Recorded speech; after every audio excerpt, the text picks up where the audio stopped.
Hello guys, welcome back to our channel Gaming Basics, where we teach you basic tutorials on games. So in today's video I'm going to teach you guys how you guys can enter a map code for a creative map. So to do this, simply head over to this icon beside the play, and in here you can see all of the maps. You can see maps in featured, and you can see the categories as well, the 1v1, 2v1, all of the categories.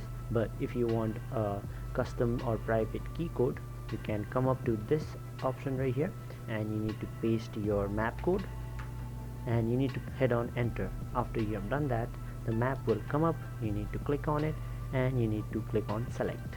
After you have done that, the map will load up, and you can click on play, and you will load into the map, and you can play the creative map.